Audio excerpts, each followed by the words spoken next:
Hey y'all, what's up? What's up? What's up? It's me, Rajan. We are back. Go ahead and share this out. Let them know the Real Talk with Rajan is once again live with the local celebrity spotlight. Please go ahead and share this video out. Share, share, share. Like, all of those things. Y'all know I don't like to do the whole waiting for people to get on thing. So I'm literally just waiting for 7 o'clock and we're gonna get started. If you're watching on replay, just skip ahead about 3 minutes and we will be rolling. But thank you so much for joining us.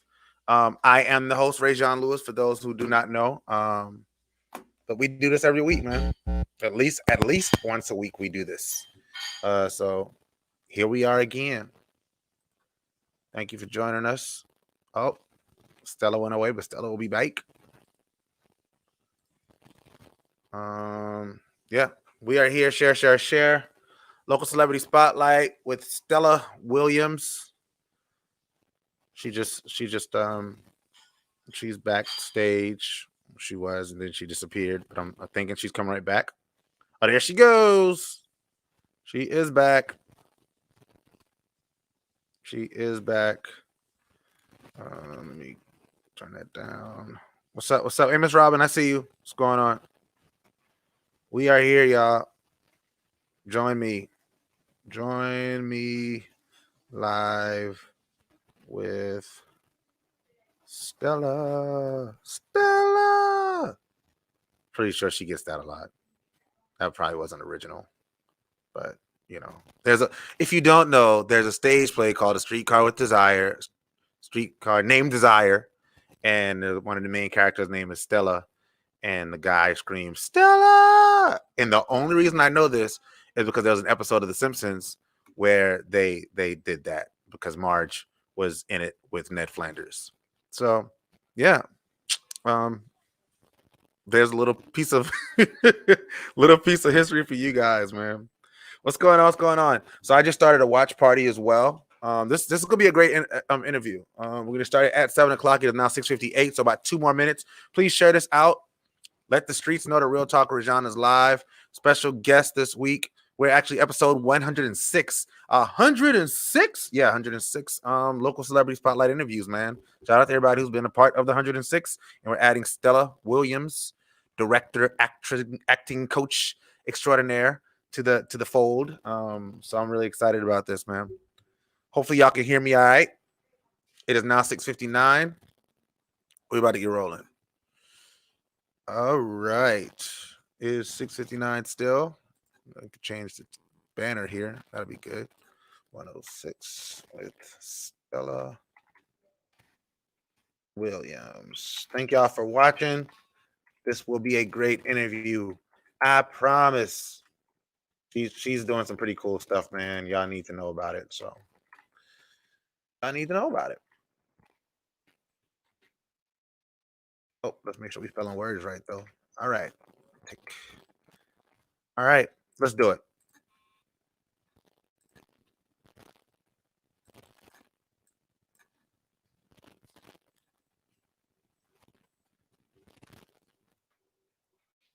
It's 7 o'clock. Thank y'all for joining me.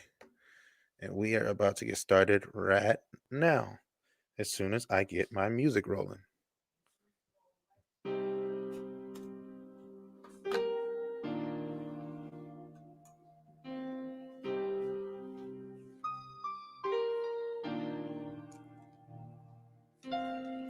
Hello, world, and welcome back to Real Talk with Rajan when nothing's off limits. You could have been anywhere in the world, but you are here with me, and I appreciate that. I am your host, Rajan Lewis. Now, here on Real Talk with Rajan, everything's debatable, so in any given week, we could be discussing anything from sports to music to politics. You name it, we'll discuss it. As I stated, I am your host, and thank you for joining me.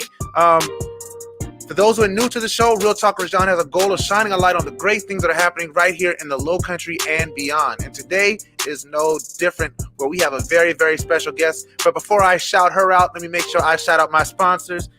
If you are looking to start your career in cybersecurity and don't know where to start, you need to go to Cyber Prep U. They have trained IT professionals that can get you started on your way. You want to visit cyberprepu.as.me. And if you have any needs for business cards, t-shirts, car decals, magnets. You can find all those things at Signs to See. You want to go to www.signstosee.com and they can get you started on getting what you need. But with that being said, Real Talk with Rajan has a goal of shining a light on the great things that are happening right here in the Lowcountry. And today we have a very special young lady with us by the name of Miss Stella Williams. Thank you so much for joining me, Stella. Hi, thanks for having me on. What's going on? All right. I'm good. So thank you for joining me again. So for those who, please introduce yourself to the audience for those who do not know you.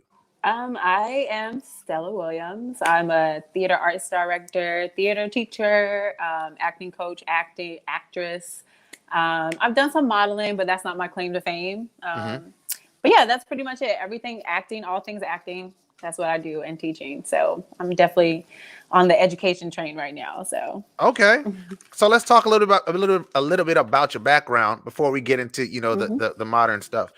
So where are you originally from? I am originally from Whiteville, North Carolina. Okay, Whiteville. So if you're from there, you say Whiteville. But my claim to fame is Charlotte, North Carolina.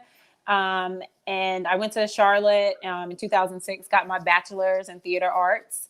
And I did some military work for a little bit. For 8 years, I was a human resource officer. So I piggybacked on a lot of administrative stuff and I got bored with it. So I was literally working this bomb job and I was just like, I miss acting. So I decided that if I wasn't going to be Halle Berry, I would at least teach it. So then I decided to move to Charleston to get my master's in teaching performing arts.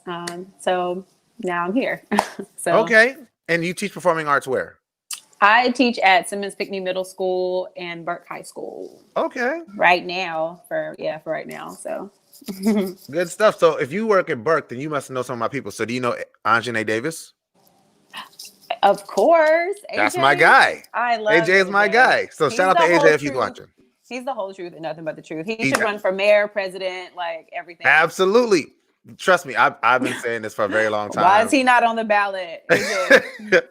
So you teach theater. So do you teach theater? You teach theater at Burke and at Simmons Pinckney. Yeah, I'm part-time. I'm at both schools. Yeah, they're on the same campus. Yeah. So I teach both middle and high school. Good stuff. What do you like about teaching? I love that the students teach me something new every day. Like every single day I go in and I learn something, whether it's about myself through them or just something new on the street. So they teach me a lot. It keeps me patient. And I just love it. I mean, the demographic of kids that I teach, they just, I don't know, they just warm my heart. So I love kids. I love being loved. They love on me. I love back on them. So yeah, but that's the biggest thing. I love that they always teach me something new. So okay. Oh, good stuff. Okay. Yeah. So you said you got away from acting, but what was like so what was like acting like for you? Like what kind of things did you do? Well, I went to school. So when I was in high school, I loved theater. Shout out to Miss Marlowe, my theater arts teacher. And so I wanted to go into theater in college. And of course, everyone's like, oh, you're never going to make any money. Why would you do that? Stupid child, And so I decided to piggyback off by doing ROTC. So I did ROTC and I was a S1. So that was administrative type thing. So I did that. I commissioned out. I became a human resource officer. And because I had so much experience doing military administrative stuff, I could easily get an admin job like that, even with that out the degree. So when I got out of college, I just chose whatever gave me the most money, which was the admin spot. And so I was a senior administrative assistant for Charlotte School of Law when they were there. And so I did that, and I was in the military for 8 years. I was National Guard, so I did that 1 week in a month, 2 weeks out of the year, and I did some full-time work. But that's pretty much it. So I got bored with it. I started how I transitioned out is I started working with some kids, volunteer work with the Sycamore Project, and that we were doing theater. And I was like, dude, like I know how to act, but teaching people how to act was something totally different. And that's what really sparked my interest. Like I was literally sitting at my computer and I was like, I'm so bored. And I researched programs to teach theater, and the College of Charleston one popped up. So did the interview and here I am. Oh, wow. Good stuff. I'm a College of Charleston grad, so I'm a big fan of all things College of Charleston. I'm also a grad student at College of Charleston, so Oh, okay. I love College of Charleston. That's my Yeah. spot. So I didn't know. So you were National Guard. So Uh-huh. you were S1 in National Guard. Mm-hmm. What was your MOS? My MOS? Yeah. 42B. Look at Well, you okay. trying to check me. You're trying to check me. Like, No, I'm not trying to check you. I'm just us. So when I was active Army, so we always have to ask, what is the MOS? No, What is your I got MOS? you. I got you. Yeah, I was a 42B. Okay, so when I went to AIT, I was a paralegal, so I was 27 Delta. Okay. And I went to school with all the 71 Limas. What was that? What is that? That used to be, I don't know if it's still the admin one, but it used to be 71 Lima. But that's enlisted. Okay, so that's enlisted. Right. Okay. Yeah. Got you. Right, but your AIT would have been at what, Jackson? Mm-hmm. I did my officer school at Fort Jackson. I did my commission. I commissioned out of Fort Lewis, Washington. I did like what would be equivalent, because I did it through college. I didn't have to go to basic. They broke it up. So equivalent to that was in Kentucky, Fort Knox, Kentucky. Okay, good stuff. Yeah, I've been a little place, a few places. So are you you're not National Guard anymore? Absolutely not. When Donald Trump and Hillary were running for president, I decided that was my exit. So I did resign my good contract. Stuff. So yeah. Okay. Good stuff. All right, cool. So you're teaching acting at Simmons Pinckney and Burke High School. You're no longer in the National Guard. You're out here, and then all hell breaks loose. And Ahmaud Arbery gets killed. Breonna Taylor gets killed. George Floyd gets killed. First of all, before we even talk about your protest, how are you uniquely impacted? Because that's something that I'm really intrigued by as I go along and I speak to people. Is what was their reaction to when they first, like, what were they feeling as it progressed? What? Who? My actors? You. No, for you. Or me? How are you uniquely impacted? Yes.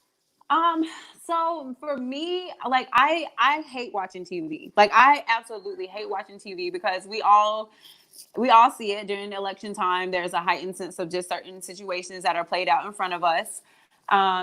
So for me, I think it's just more of like, what can I use? How can I use myself to be a voice in what's going on? Because it's one thing to like get angry, at the TV. And that's what I was doing. I was just finding myself getting angry. I was angry and I was finding myself crying over people I didn't know, like what, like, why do I don't know this man, and I think the George Floyd situation, like really sitting there and watching that man have his knee in that man's neck for 8 minutes and 46 seconds, that is what touched me. And for me, it was just like, dog, like, they continuously tell Black men consistently in America that they ain't, can we curse on here? SHIT. You grown. They ain't shit, and it's just like, when does it stop? So that for me was like the bigger driving force. I've seen protests before. I teach my students how to protest. But I've never been in any protest, as far as real live action things that are going on like that. So the whole George Floyd thing, like that was my it. And I'm like, dude, I want to be out here in these streets. I want to protest. I want to, give my talents back. So that's what I decided to do. Okay. Well, thank you for sharing that. I guess I'll ask this question before I get to your protest.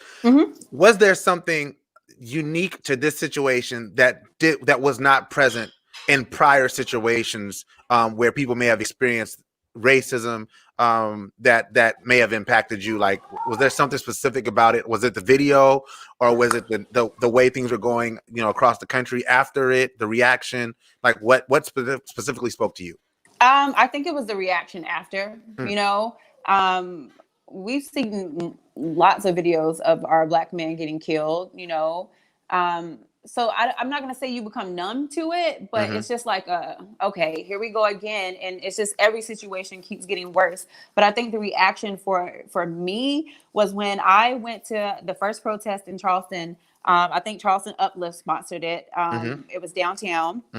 And for me, Charleston people don't protest. I was just like, okay, we're going to go to Marion Square. It's going to be about 10, 15 people with their signs. Whoop, whoop. I just wanted to go see what it was. Me and my friend Lay.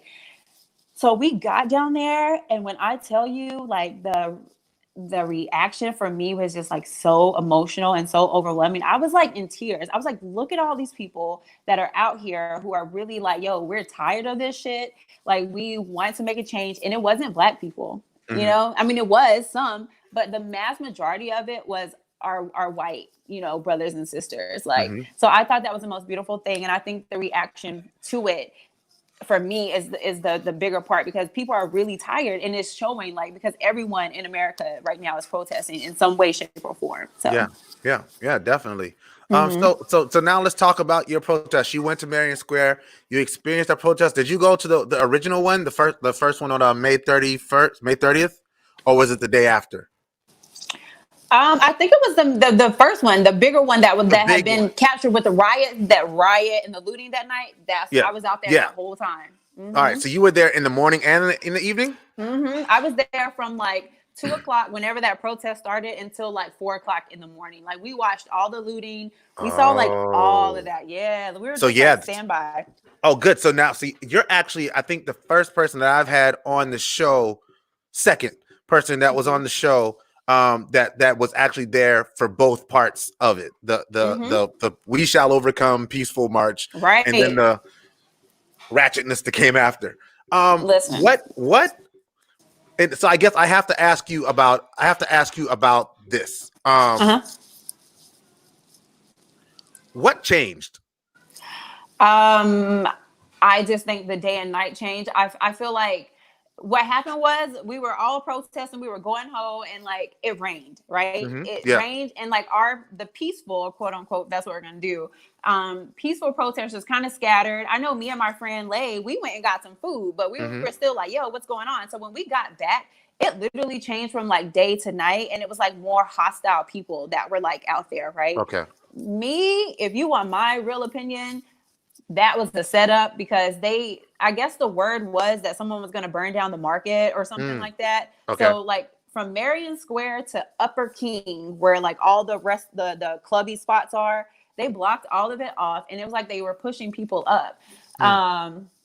But it just came real hostile. It was like, where did these people come from? Like, and to be honest, I don't think it was Charleston people who started the looting, because I was sitting there and I heard some people, they were like, oh, we're tired. And they were from Columbia. And we were walking down the streets, and they were some of the people who were breaking the windows. Like, you know, did Charleston people participate? Yes, absolutely. Because when that happens in a poor neighborhood, you know, around the way, of course people are going to partake in it. But I definitely think all that looting could have been prevented. Charleston County, whoever the police department is over that area, they could have stopped that. They didn't. There was not one squad car that rode down there, not one police who walked down there or anything to even make people disperse, you know? So I personally feel it was a staged incident, and I know acting at its finest. So it was a really big scene that was created for me. And I wish I had my camera out there. The only reason why I don't have footage of it is because my phone died. Like, that's the only reason. I was in Myrtle Beach. Me and my wife were in Myrtle Beach celebrating our anniversary, and like, I have to apologize to my wife. I was not there mentally because I was so like, I was confounded. I don't want to say confused, because I knew it was happening. Right. And I don't want to say disappointed, but I definitely was like confounded by just the entire day and everything that happened during that day. Yeah. With that being said, after experiencing that, what led? So how did that play into your role, your decision to stage a protest of your own? Well, when we were out there, I had students who were out there throwing water bottles at police officers. You know what I'm saying? And they didn't, I'm not going to say they didn't know any better, but when that's their language, F the po-po, you know what I'm saying? That's what they're going to do. Like, when the police look like a threat force to you, the opportunity presented itself, you know? And so me and Leilani, my other teacher friend, educator, she was out there. We were pulling our kids back. We're like, are you kidding me right now? You know? Yeah. So that for me in itself, made me want to go out and protest more, because my students are downtown Charleston. They're in the center of all of this. But how my thing came up. So my situation wasn't necessarily a protest. So I teach theater of the oppressed, which is a concept of theater. It's called theater of the oppressed, and it's for theater for social and political change, right? So it's meant to change ourselves in our communities. Okay.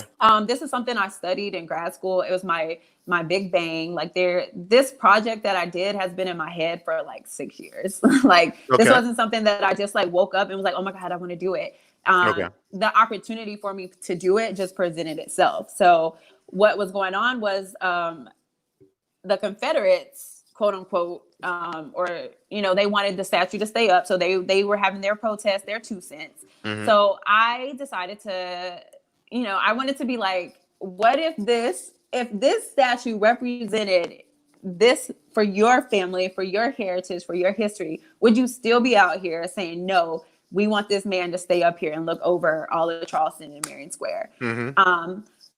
So I originally in grad school, we were tasked to do an assignment that dealt with like racism and stuff since we were in Charleston. And I wanted to chain some white boys up and like walk around campus, like, you know, reverse, like, oh, I got me some white boys. And my professor was just like, no, you're going to lose your job.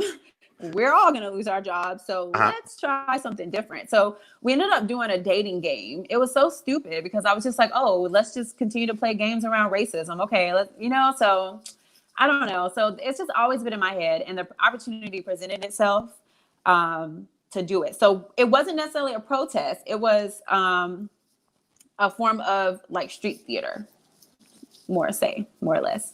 Okay. All right. So it was street theater.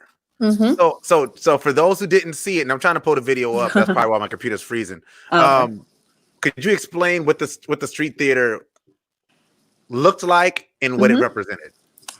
So what it was 2 white men, and I put slashes on their back. I do special effects makeup a little bit. I'm not like a pro. I put slashes on their backs as if they had gotten whipped, and I had an African-American man, black man, play a slave owner, and a white woman. She was actually really Hispanic, but she passed for white, as a housemaid, as a houseman, house Negro.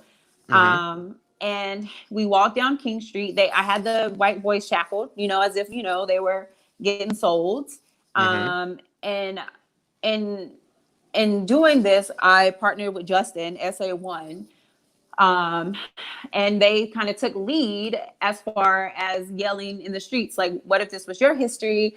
What if, you know, these were your ancestors? What if your family was raped and beaten and hung? You know, would that flag still stand? That was one of the things Justin kept continuing saying. Would that flag still stand? Would that statue still be up there? Right. So it was a question, and Theater of the Oppressed poses a question to your audience. So your audience doesn't necessarily know that they're an audience until they realize that they're an audience. So the part of the art is the reaction of the audience in doing this. Okay. So what happened was, it was very last minute. I am the type of person, I want everything to be strategically done. I want to have time to act with my actors. I want my actors to understand what's really going on. And I kind of pulled back because I'm like, I went back and forth. I'm like, no, do I really want to do this? No, I don't know. And Justin was like, no, you need to do it, because I discussed my idea with Justin. I gotta put my charger in. Okay. Yeah, I can hear you. So what I'm going to do is while you're because I'm charged a little bit. Now it's starting to feed back a little bit. So turn your camera down. Turn your volume down. A little bit. Oh. So what I'm going to do is I'm going to play a little bit of the video just so they can see. Okay. So they can see what this thing was. So this is a clip of what it looked like at the protest. Now I don't think you're going to have the volume. But if you see, they're walking.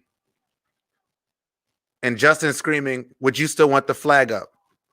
If this was the role, if the roles were reversed.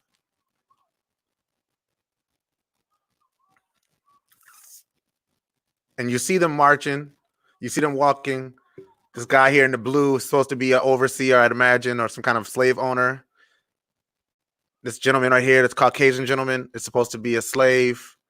What if white people were slaves? Is pretty much what I got out of it. And I watched it for a while. That's not a full thing of it, but I watched it for a while and I was really intrigued with it. I was like, this is really interesting. Yep. So what was the reaction that y'all received?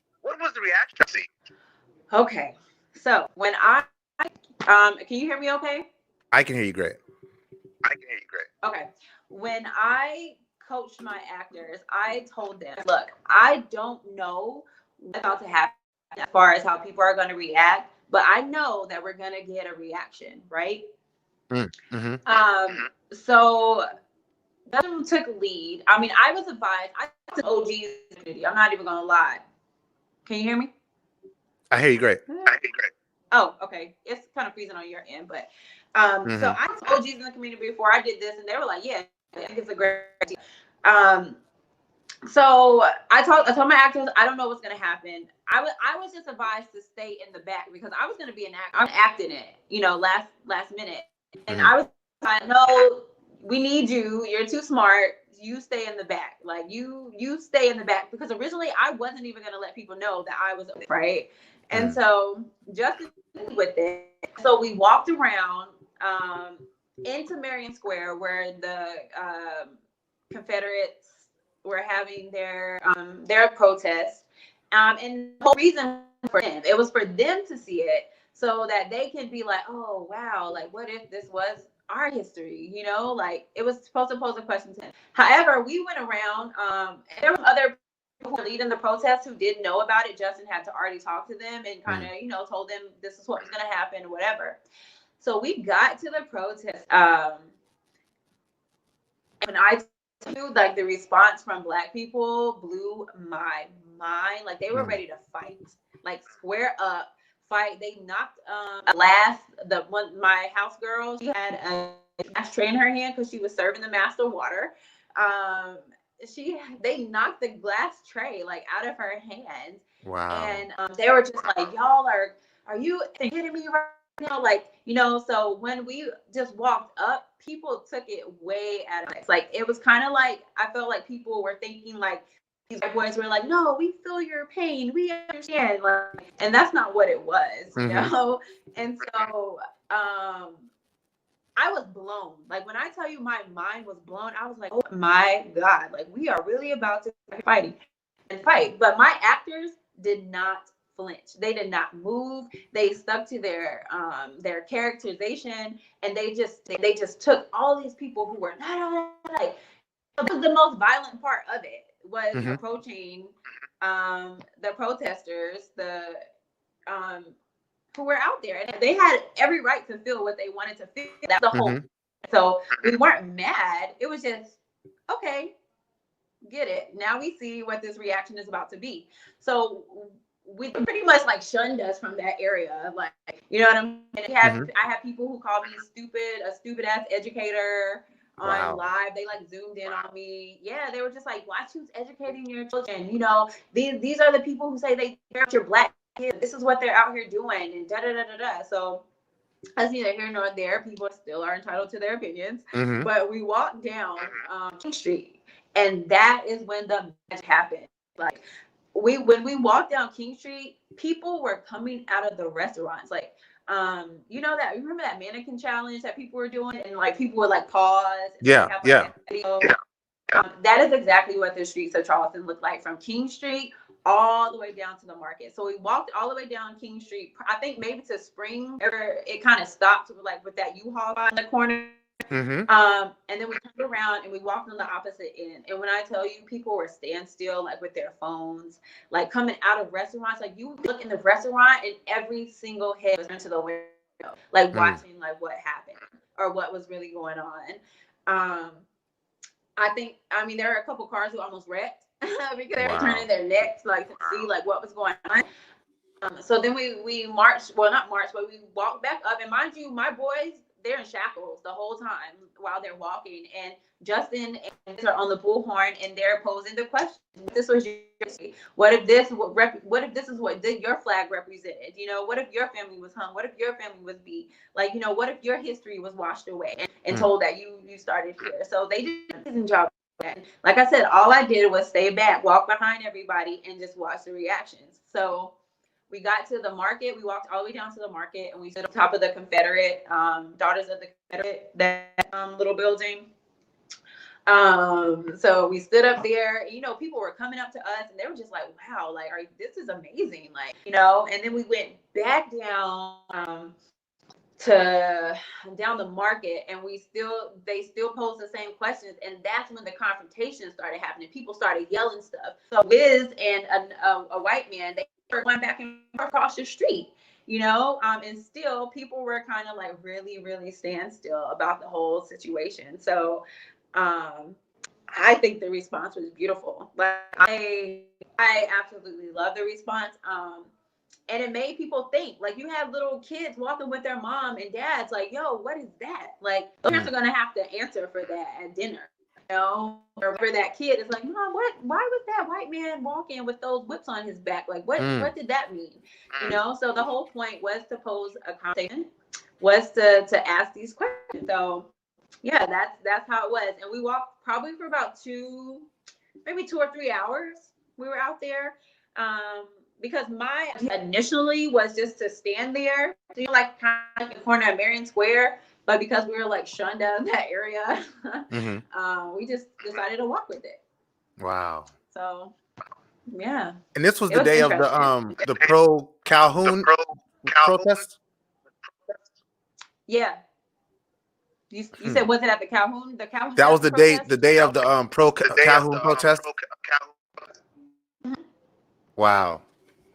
Yep. So after now you've had time to think back on it. How do you feel about it now? I got other stuff ticking now. I think the only thing is the context was taken the wrong way at first, and that's why I felt the need to explain what theater of the oppressed was, because the people who were kind of like yelling at us, they were just like, oh, don't watch them, we don't need street theater, we don't need theatrics. And it's like, dude, protesting is a form of theatrical street work. Like, are you kidding me? Like, please let me flip this book and educate you on what I've been doing for the last 6 years. So for me, I think because it was the first time doing something like that, maybe I should have did a little better with like explaining, like, you know, the press. But then again, I was like, heck no, I'm not explaining anything. It's art, and it's supposed to bring an emotion. It's supposed to make you angry. It's supposed to make you sad, happy. You know, I have Black people walking up like, yeah, what if they weren't slaves? You know, and there was white people that were like, yup, this is wrong. Yup, what if we were slaves? Like, you know, I would have done anything different. It's fueled me to do something else. I have another project that's coming up within the next couple of weeks, and then after that, I have another project that's coming up. So more like protest theater. Yep, very much so. Very not more so theatrical, more street work. Just us on the street posing questions and a visual, because not all people learn. Like, you know, we've been yelling in bullhorns for a long time now. You know, so I just want to change up the visual aspect of it, and that's with the artwork. And I work part-time in a hotel, and you know, people come in, they ask me, they're like, what's going on with the protest down here? And I'll be like, yeah, we got some crazy stuff going on. And then somebody showed me a picture in this Carlson. I was like, oh my God, I did that. Like, you know, it's like toot real quick.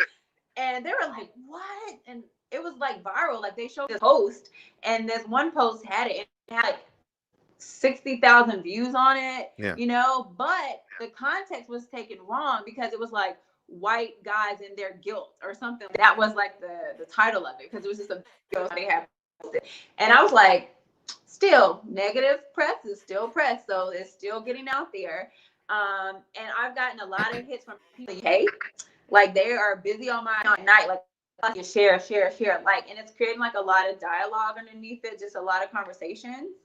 So yeah, I'm just gonna deal with it. I've been thinking it really touched a lot of people, you know.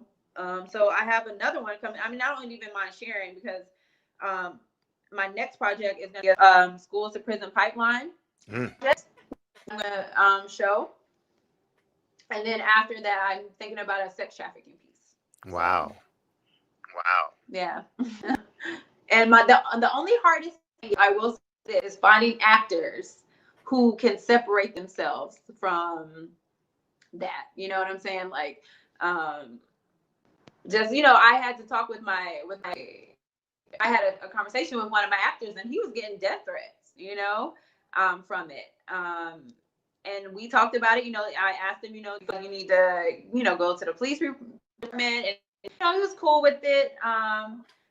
And it was all good, but that's the stuff that comes out of this. So you really have to find actors who are for the cause of the movement, for educating, not just the actor just wants to put something on their resume. So that's the hard part. All those people, the people who were involved were my friends or friends of Justin. He knew, and after I talked to them, they're down for it. So, wow. But I'm about to do more stuff with our students. So. With Burke students or with students from College Charleston? I don't like Burke students because I don't want to do anything in the name of school, but it's students that I've taught that have graduated. Yeah, makes sense. Yeah, so I don't ever claim Burke in anything that I do, only because school district has their own yes guidelines and policies and stuff like that. So it just happens to be kids that go to Burke with me outside of school. Okay, cool. Okay, cool. Well, I love that. The funny thing about art and like how you know, just the idea of doing something, you know, like you said, like you felt the need to tell them, you know, like to explain yourself. And the truth is that art is supposed to explain itself. You know what I mean? Like if as an artist, like you don't. There's a reason that artists don't do a whole lot of like rap genius stuff where they like explain their song lyrics, because like you as the viewer or the person who's taking in the art really are the person that gives the art its meaning, which is crazy. It's difficult when you're doing a piece as intricate as what you were trying to do. So I want to thank you for even doing that, like encourage you for your willingness to take that risk on behalf of spreading that message in a way that is very unconventional. That's what really stood out to me, was the fact that you took an unconventional route to do a very, very needed and very important thing. So thank you for doing that. Yeah, no problem. I mean, I'm just grateful the opportunity presented itself, because like I said, I've talked to people before. Like there's other things that I wanted to do. I remember one time there was like Confederate flags that were like popping up in Charleston, like on like, it was when I first moved here, like it was something weird. And I was just like, how would people feel if they just saw white bodies hanging from trees, like, you know, in the middle of the day? Like, and, you know, I used to talk to my principal about this stuff, and he would be like, Miss Williams, now, like, you know, he would always kind of like check me on like my real elaborate ideas. But yeah. I just think, and it's probably just because nothing was really going on. There wasn't any focus or chatter in the city about anything. People were just peaceful, going about their time, but just the opportunities are really presenting itself. So I was just like, yeah, let's do it. And so, I mean, I think Justin too, for one, because Justin kept pushing me, because I was just like, no, Justin, I don't know, Justin. And Justin was like, no, we're doing it. The idea is great. Like it's gonna be meaningful. It's gonna be impactful. So yeah, shout out to Justin, even though he be getting on my nerves. Mm-hmm. Yeah. You know? I know this Justin. Yeah, it's a shout out to Justin Hunt. Stand as one. Right. All day. Stand as one. Definitely. So the only thing I felt the need to explain was my credentialing. Like when that girl called me a dumbass teacher, a dumbass educator, I was first of all, little girl, don't ever in your life come for me, because my credentials are lit. Like, so that was the only thing. And I hate that, you know, I hate the fact that I have to be like, here's all my cards. Like, but that I think that was the only thing that kind of ruffled my feathers a little bit. But like I said, people are entitled to their opinions. But when you're publicly doing that to someone and you don't have your facts straight, then that's the problem. You know, absolutely agreed. We have a comment. Let me get to your comments. Ryan Claymore says explanations do help, saves a group of people from arguing over its meaning. I agree, but again, that's art. Yeah, but I decided to post it. So that happened, like that protest happened maybe like on Sunday. I didn't post about it until Thursday. And I only felt the need, I only posted it on my page because I explained what Theater of the Oppressed was, and I explained the project. That is the only explanation people are going to get from me from here on out. Yeah, I So that's understand. it. I love it. I love it. Yeah. So let's talk about other things you got going on. So I know you said you have a couple other protests coming up, which I'm really excited about hearing about. And once you get them rolling, like feel free to come back on and talk about those for sure. Because I Awesome. think that it like I always tell people once you come a real talk with Rajon, once you're a family member of the show, like you can come on. You just let me know, hey, Rajon, I need to come on, and we set it up. It's nothing. But I want to talk about the other things you got going on as well, because you have a podcast that you were telling me about called We Got Time. Tell us about that. We Got Time. So We Got Time is a podcast by your two favorite homegirls, Netta and Stella. And we talk about everything. We're childhood besties. We reunited like 15 years later. And we started a podcast. So we talk about real life stuff, real talk. We're funny as hell. So you definitely have to go check it out. Right. So we get funny, and then we also have some serious things that we talk about too. We bring people on. We talk about, therapy, like going to therapy as a Black woman. We talk about dating, cuffing season. Those are just things that we talked about beforehand. I mean, we do have a couple episodes that are in the vault right now regarding Black Lives Matter. And stuff like that. So yeah, we're just a real talk podcast. So I love once it. you start listening to us, you guys are gonna be like, oh my God, they're so funny. So where can they find it? Everywhere. We have a page at We Got Time Podcast on Instagram. We're on iTunes, SoundCloud, Spotify. Netta does a really good job making sure we're out there. So word. Well, I'm gonna check it out, and I'll let you know. I'll let you know what I think. For sure. Because I love podcasts. I want good feedback, like real feedback. Like, oh, that's all I give is real feedback. All I give is real feedback. I promise you. That's great. So, anything else that you want to put out there? No. As far as anything that I'm doing, as far as street art and theater, if anyone ever has an idea, I'm like totally open to working with anybody, any organization. I'm a solo artist out here in these streets. I don't belong to anybody. So I'm all about, spreading messages, and I don't do work that's pretty, I like to do, work that really causes change. So I'm in need of really dope actors who want change as well, and who don't mind going out here and educating the people in a different way. So yeah, that's it. So just catch me on a street corner near you. Give me a couple weeks to get everything straight. I'm in the process of moving. Just got family stuff going on right now. So, but we're getting back out there. I'm also with SA1. So I'm doing work with them as well. So, anything that I'm doing, they'll probably be backing me on research. So, and just know, people, anything that I do is always backed by research, like period. Okay. So yeah, it's not something that we're just out here willy-nilly. Like any student that's involved with anything that I have, we have research. Like I did a movie with my kids doing theater of the oppressed. Like there's just so much that falls under theater of the oppressed. I teach this to my students. Like I teach them how to protest. I teach them how to go out here and ask for things or demand things that are theirs. So yeah, just be on the lookout, everybody. For sure. Are you doing any stage? Do you do stage plays or anything like that? Or well, I've acted in stage plays around here with art forms and theater concepts. So I've been in Piccolo Spoleto. I've done that. I've done a play. The first play I did down here was with Stella Williams, Pillow Talk 2. So I was in that. And I do direct. I write and I direct. I wrote 2 plays for my school, my students. We redid The Grinch. So The Grinch lived in Back to Green. Okay. We did Jam's Christmas Carol. So it was a remix of the Scrooge, pretty much. So I rewrite things to them. And before COVID came along, we were going to do Romeo and Juliet and The Wiz. But unfortunately, here we are, not in school.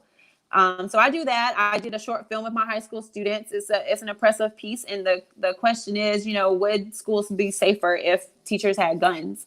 How that's another project in itself. So you probably have to get me on for that one too. I would love to. That movie is finished. It's finished. I'm waiting to release it because I want to give my students a red carpet vibe, like a movie release. And unfortunately, we just can't do that right now with all the constraints that they have with COVID. So I know they're mad at me because they want to see it, but I'm so scared to share it with them because I don't want them to share it to the world without that, that context being explained. So yeah, I got a lot of stuff, man. Word. Well, thank you. If they want to follow you on social media, where can they find you? Instagram at Stella_Williams21. And Facebook, I'm here on Facebook as Stella Williams. I have a Twitter, but I don't use it. I think I have like 2 tweets. So yeah, just that. Yeah, I'm still and figuring at Twitter We Got Time podcast, of course. So Of course. So y'all got to go check out We Got Time podcast. It's everywhere you can find podcasts, like Real Talk with Rajan. Yeah. Make sure you get out there and check it out and give her, like she said, honest feedback. Us podcasters need to know when we're doing the right thing and when we're not. That's important. Right. That's definitely important because there's so much content out there. There's so much content that, the way, the only way we get better is if you tell us what we're, what we're doing well and what we're not. So yeah. Any parting thoughts before we close? No, I mean, hey, Black Lives Matter. I love it. Don't stop, Charleston. I'm down here back home right now, and my sister-in-law was just like, yo, like Charleston is the only city that I see right now that's really still going at it, as far as this, because we like to start something and then we like to pull back and stop. Yeah. So yeah, those who are out here protesting, keep doing your thing, and I want people to realize that not everybody's meant to protest, that people have different parts in this fight, so don't down someone else for how they're choosing to educate the rest of the world. So that's it. I love that. Thank you so much for that. Thank you for sharing that. That's a very, very good point. With that being said, I guess I will do my closing. Stay on. I want to talk to you when we get off. So just don't go anywhere. All right. Let's start my exit. Oh.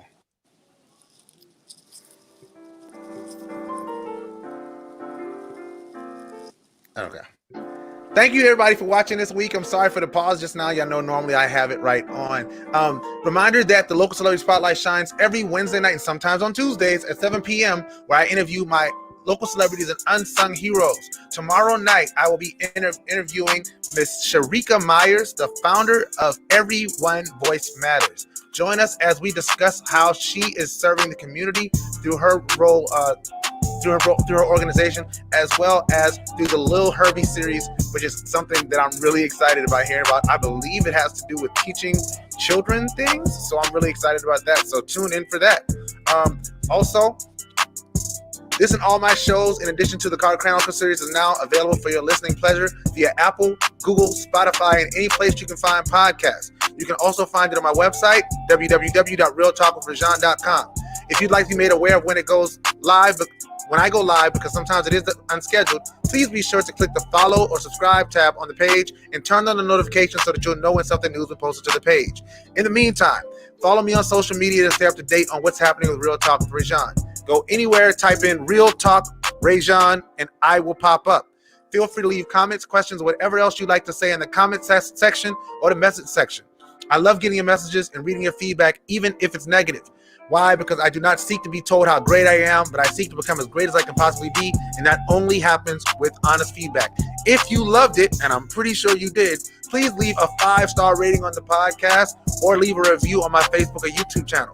I am currently accepting invitations and speaking engagements and event hosting opportunities.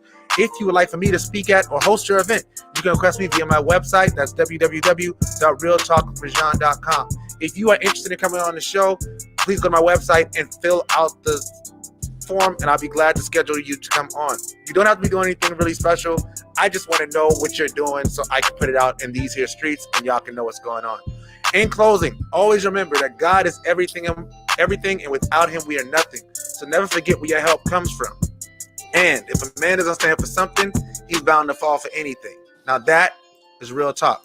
I will see y'all tomorrow night. Peace.